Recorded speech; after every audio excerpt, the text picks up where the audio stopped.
jawaban demikian kami dari kelompok 2 akan mempresentasikan hasil kelompok kami. Yang akan dilanjutkan oleh teman kami, Dwi Mona. Baik, terima kasih atas kesempatan yang diberikan. Adapun pemasaran dan pembelajaran kami.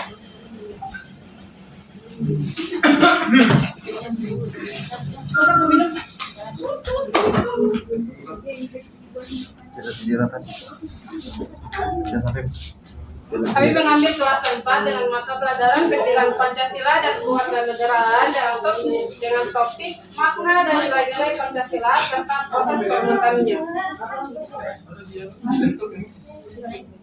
Adapun tujuan pembelajaran yang kami ambil terdiri atas tiga aspek, yaitu aspek sikap, kognitif, dan keterampilan. Pada aspek sikap, peserta didik menunjukkan sikap yang sesuai dengan makna sila-sila. Aspek kognitif menyebutkan contoh makna sila Pancasila, dan aspek keterampilan siswa mampu memperagakan kembali video yang telah ditonton.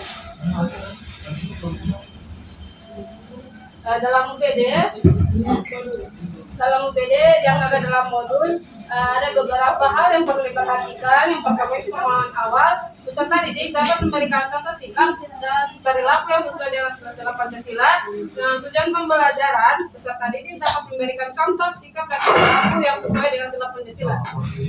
Adapun pertanyaan tematiknya itu apa saja contoh perilaku yang sesuai dengan sila Pancasila.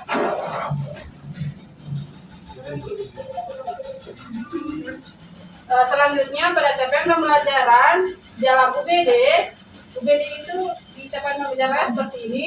Tujuannya itu untuk membentuk pemahaman peserta didik. Dalam menurut Gloria dan Sudirman terdapat 6 aspek yang membentuk pemahaman peserta didik. Aplikasi pengetahuan diri, interpretasi, menjelaskan, empati, dan perspektif. Dengan pertanyaan sesial berisi pertanyaan proaktif atau yang menggelitik yang dapat memelihara intuisi, pertumbuhan pemahaman, dan transfer of learning. Bagaimana pembuatan yang tidak sesuai dengan kebutuhan? Ini merupakan pertanyaan pemantiknya.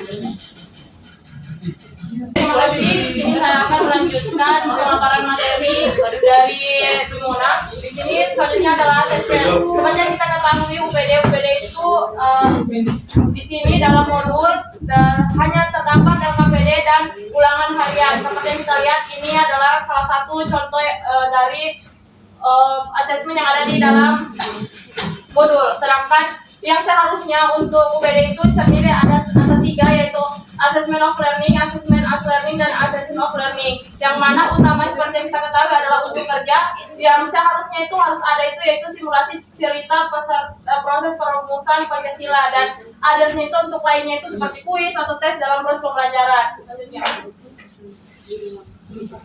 Nah, seperti yang kita tahu untuk kegiatan pembelajarannya itu seperti yang kita lihat di sini adalah kegiatannya dari kegiatan pembuka, inti, dan penutup, dan sama sekali dari kegiatan ini tidak menggambarkan adanya UPD karena tidak menggambarkan dengan susunan arahan where to. Yang dimana kita ketahui where to itu adalah what dan where. Nah, itu yaitu hope dan hold, E itu quit dan explore, dan R itu rethinking dan revise, E itu evaluasi dan T tolerate, dan O organize. Oke.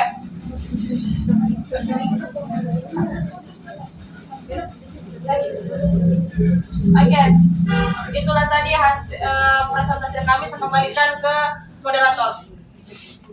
Ya, baik, terima kasih atas itulah tadi presentasi dari kelompok kami. Teman-teman mungkin ada yang akan memberikan tanggapan. Baiklah, saya dari kelompok 4 ingin mengajukan pertanyaan. Pertanyaannya yaitu cukup buka di slide kedua. Asesmen. Yang modul kedua. Mengapa kalian menggunakan LKPD soal ulangan harian dalam UPD? Mungkin itu saja pertanyaannya. Terima kasih. Terima kasih atas kesempatan pertanyaan yang diberikan. Jawabannya akan dijawab oleh teman kami di Undang. Terima kasih atas pertanyaan yang diberikan kepada kelompok kami. Adapun dalam asesmen yang UPD itu menyangkut asesmen learning, dan learning. Nah, dalam modul yang kami dapatkan ternyata hanya KPD dan soal ulangan harian. Tidak ada untuk yang utamanya yaitu unjuk kinerja. Jadi kami tidak mengambil ini. Jadi ini hanya sebagai contoh saja yang kami ambil dari modul itu. Sebenarnya harusnya menyangkut ini. Unjuk kerja dan kode. Suram tidak terdengar di sini. Baik, sedikit saya menambahkan seperti yang dijelaskan oleh Dimona, kenapa di sini juga ada modul, karena seperti yang kita ketahui adalah pemetaan. Pemetaannya di sini kami ambil dari modul yang sudah diberikan dari pihak sekolah, dan pada saat kami melakukan pemetaannya ternyata yang tersedianya LKPD dan soal ulangan harian, dan ini tidak termasuk dari asesmen utama dari UBD itu sendiri, sehingga yang ditemukan hanya ada untuk asesmen others-nya, yaitu hanya sebagai pendukung saja, tapi tidak mengaitkan akan asesmen UBD itu sendiri. Terima kasih kembalikan kepada moderator. Baik, terima kasih. Cuma ada pertanyaan apa masih ada? Oke, terima kasih untuk moderator. Bismillahirrahmanirrahim. Terima kasih kesempatan yang diberikan oleh moderator kepada saya. Saya ingin bertanya, perkenalkan nama saya Ramadan dan saya ingin bertanya di bagian pemahaman peserta didik. Di situ ada 6 pemahaman peserta didik, yaitu coba kasih besar dia punya gambar aplikasi, pengetahuan diri, apalagi interpretasi, apa itu menjelaskan, empati dan perspektif.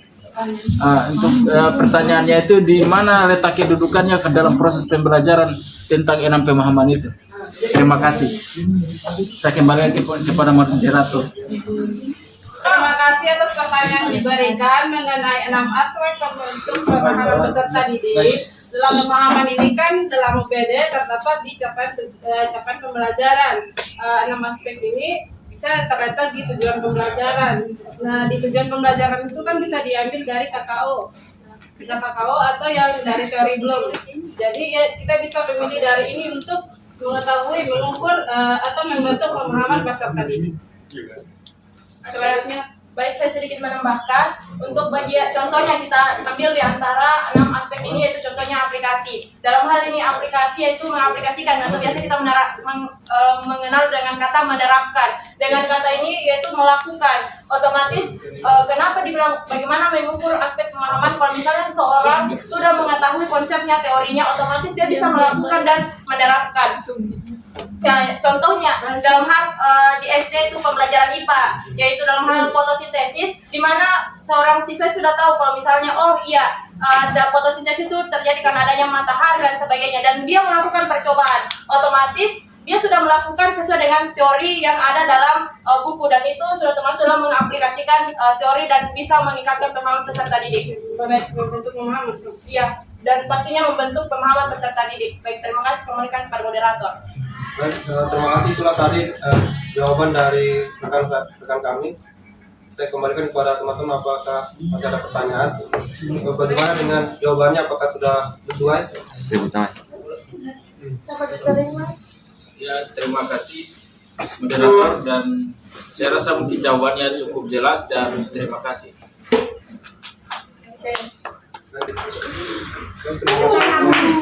Itulah tadi hasil dari presentasi kami.